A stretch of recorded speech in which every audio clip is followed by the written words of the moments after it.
Hello, কী খবর সবার? আমাদের খবর বেশ ভালো। নতুন একটা ভিডিওতে সবাইকে জানাই স্বাগত।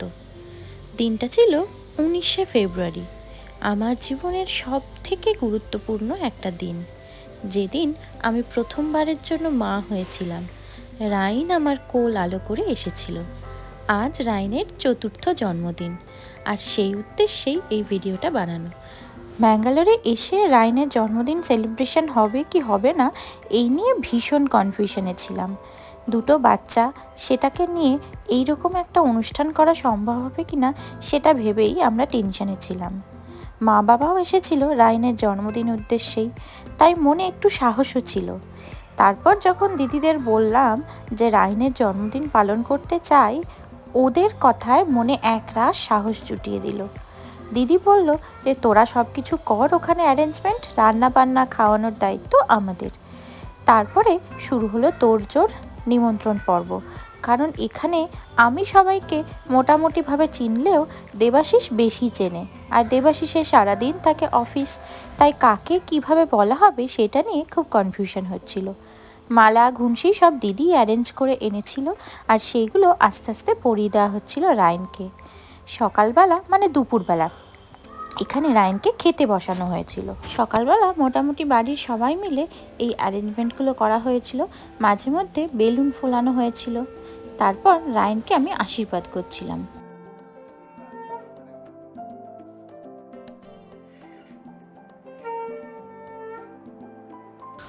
আমি আশীর্বাদ করার পর ওকে একটু পায়েস খাইয়ে দিয়েছিলাম। তারপর সবাই একে একে ওকে আশীর্বাদ করছিল।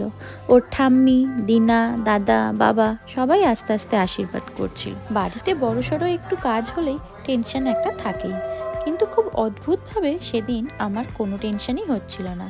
কারণ সমস্ত দায়িত্ব দিদি যখন নিয়ে নিয়েছে, আমি আর টেনশন করে কি করব। তাই আমি বসে বসে ব্যাপারটা এনজয় করছিলাম খুব। ভেবেছিলাম রাইন নিজে হাতেই খাওয়া দাওয়া করবে, কিন্তু সেদিন রাইনের ইচ্ছা হলো যে রাইন নিজে হাতে খাবে না। মানে এখানে আসার পর আমি ওকে মাঝে মধ্যেই চেষ্টা করি ও যাতে নিজে হাতে খায়, কিন্তু রাইন বলল যে ও আজ নিজের হাতে খাবে না। আর খাবে কার হাতে? না, ওর বাবার হাতে।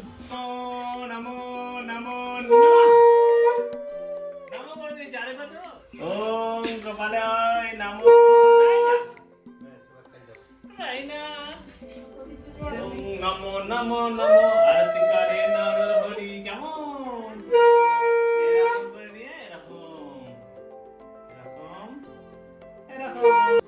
দেবাশিস রাইনের সাথে সবসময় মজার ছলেই থাকে।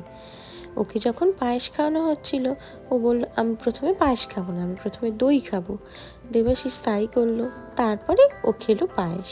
দেবাশিস ওর সাথে এরকম মজার ছলে থাকে বলে ওর ফুর্তির শেষ নেই। দুজন দুজনকে কত আদর। তারপর সবাই একে একে ওকে পায়েস খাইয়ে দিল, আর তারপর দেবাশিসের হাতে ও সেদিন ভাত খেয়েছিল। ওর ইচ্ছা, আর আমাদের তো সেটা পূরণ করতেই হবে। তারপর দুপুরের দিক থেকে শুরু হয়েছিল আমাদের বেলুন ফোলানো। ছেলের ইচ্ছে ছিল মুগলি থিমের ডেকোরেশন। আমরা অর্ডারও করেছিলাম মুগলি কেক, আর তারপর সেটার জন্য একটু জঙ্গল জঙ্গল টাইপের ডেকোরেশনের দরকার ছিল। আগের বার মানে রাইনের 2 বছরের জন্মদিন যখন আমরা এখানে করেছিলাম, তখনও সেই জঙ্গল থিমই বানানো হয়েছিল, আর এই বছরও তাই। কিন্তু যখন ছেলের সেটা ইচ্ছা, তাই রিপিটেশন হলেও কিচ্ছু করার নেই। আমরা তাই এটাকে সুন্দরভাবে সাজিয়ে তুলছিলাম। বেলুনগুলোকে এই রিংটার মধ্যে আমরা জড়াবো, যেরকম আগে হয়েছিল আর কি। আর এই বেলুনগুলো নিয়ে খেলতে রাইন তো ভীষণ মজা পাচ্ছিল। তারপর আমরা অনলাইনে আরও কিছু জিনিস অর্ডার করেছিলাম, যেমন এই জন্তু জানোয়ারগুলো যেগুলো ওপর থেকে ঝোলানো হবে। আস্তে আস্তে সেগুলোকেও রেডি করা হচ্ছিল, আর রাইন সেইগুলো নিয়ে যেখান থেকে খুশি ঝুলিয়ে দিচ্ছিল। ওকে বারণ করা হচ্ছিল, কিন্তু ও ব্যাপারটাতে ভারী মজা পাচ্ছিল। তারপর আস্তে আস্তে সবাই এলো, দিদিরাও চলে এসেছিল। আর এখানে ঘরদোরের অবস্থা যা, সে তো আর বলার নয়। রাইনকে এখানে মা রেডি করিয়ে দিচ্ছিল, আর এই বার্থডে ক্যাপগুলো পরিয়ে দিচ্ছিল। শেষমেশ কেকটাকে সামনে আনা হয়েছিল, এই যে এর মুগলি কেক। রাইন বলে দিয়েছিল যে সেখানে যেন ভালু থাকে, বাঘিরা থাকে, সব কিছুই যেন থাকে। তারপর এবার কেক কাটা হবে।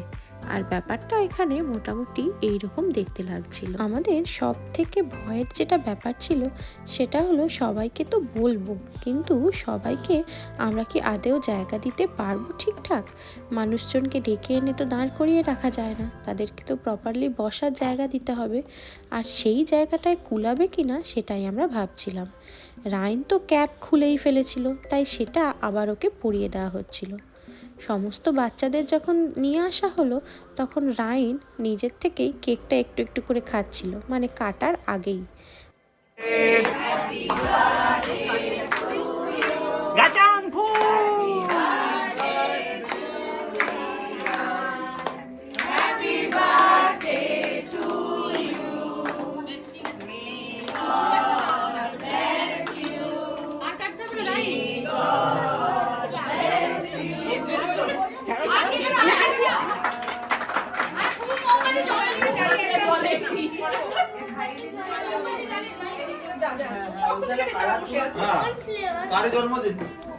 সবাইকে নিয়ে মোটামুটি কেকটা কাটা হয়েছিল।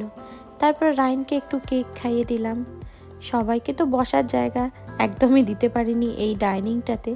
সবাই মিলে অ্যাডজাস্ট করে এখানে দাঁড়িয়ে কেক কেটে আমাদের তো ভীষণ ভালো লেগেছিল। আর এই যে ওপর থেকে অ্যানিমেলগুলো ঠিক এইভাবেই ঝুলছিল। সবাইকে বসার জায়গা দিতে পারিনি ঠিকই, কিন্তু মন থেকে সবার উপস্থিতিতে আমরা ভীষণ খুশি হয়েছিলাম। তারপর রাইন এখানে নিজে গ্লাস নিয়ে আসছিল জুস খাবে বলে, আর এখানে সমস্ত খাবার দাবার সার্ভ করার পালা চলছিল। রান্নাঘরে দিদি, বোন সবাই মিলে একসাথে মিলে খাবার সার্ভ করা হচ্ছিল। এই পিডব্লিউসিতে থাকতে থাকতে আমার ভীষণভাবে আমার নিজের কোয়ার্টারের দিনগুলোর কথা মনে পড়ে। আমরাও তো ছোটোবেলায় একসাথে সব পাড়া তুতো বোন একসাথে কাটিয়েছি। মজা হতো সমস্ত দিনগুলোতে, যখন এরকম কোনো অনুষ্ঠান থাকতো, একসাথে দেখা করার সুযোগ থাকতো। সেই দিনগুলো মনে হয় যেন রাইনও পাক, রাইনেরও এখানে সঙ্গী সাথী হোক, যাদের সাথে দেখা হলে ওর ভালো লাগবে। আর তার জন্যই এই সমস্ত কিছু অ্যারেঞ্জমেন্ট করা। আস্তে আস্তে এখানে খাবার দাবার দেওয়া হচ্ছিল। এবার এই ঘরটাতে দেবাশিসের কলিগরা বসেছিল আর বাচ্চারাও এখানে খেলছিল, সেটা দেখে আমার ভালো লাগছিল। আর তারপর মা এখানে রাইনকে খাওয়াচ্ছিল। রাইনের খাওয়াটা তো একটা বিশাল বড় যুদ্ধ আমাদের কাছে। মা থাকলে যদিও সেটার কোনো টেনশন থাকে না। মা এখানে দেবাশিসকে বলছিল এই ঘরে ভিডিও করার কোনো দরকার নেই, তুমি সব ঘরগুলো ঘুরে ঘুরে দেখো সবাই এখানে কি করছে, সবাই ঠিকঠাক খাবার পাচ্ছে কিনা সেটা দেখতে বলছিল। দিদি যেভাবে খাবার দাবার রান্না করে এনে সার্ভ করেছিল সেটা আমি কল্পনাতেও ভাবতে পারি না। মানে ও না থাকলে আমি এত কিছু সত্যিই করতে পারতাম না। তারপরের উপরি পাওনা ছিল সবাই সেই খাবার দাবার প্রচণ্ড প্রশংসা করেছিল। তারপর সবাই বলছিল পুজোর সময়ও যেন ওরা আসে একবার অন্তত আমাদের এই পিডব্লিউসির পুজো দেখতে। তো তারপর সবাই যখন চলে যায় রাইন তখন গিফটগুলো ওপেন করতে বসে। আমার ছোটোবেলার জন্মদিনেও আমার কাছে সবথেকে একটা ইন্টারেস্টিং পার্ট থাকতো এই গিফটগুলো আনর্যাপ করা, ভারী ভালো লাগতো। আর তাই আমিও সেই ছোটদের মতো রাইনের সাথে বসে পড়েছি গিফটগুলো খুলতে। ও আর আমি মিলে গিফটগুলো খুলছিলাম আর দেখছিলাম ভিতরে কি আছে। আমার তো সব জিনিসই ভীষণ পছন্দ হচ্ছিল, আর রাইনেরও তাই। রাইনের ভাইয়ের জন্যও কিছু ছিল, আর রাইনও বলেছিল যে ওর খেলনাগুলো ও ভাইয়ের সাথে নিয়েই খেলবে। রাইনের জন্মদিন আর রাইনের মামা কিছু পাঠাবে না সেটা তো হতেই পারে না। জন্মদিনের দিন না আসলেও পরের দিন সেটা এসেছিল। খুব পছন্দ হয়েছে। আজকের মতো ভিডিওটা এখানেই শেষ করছি। দেখা হবে পরে। সুস্থ থেকো, ভালো থেকো, টেক কেয়ার, বাই।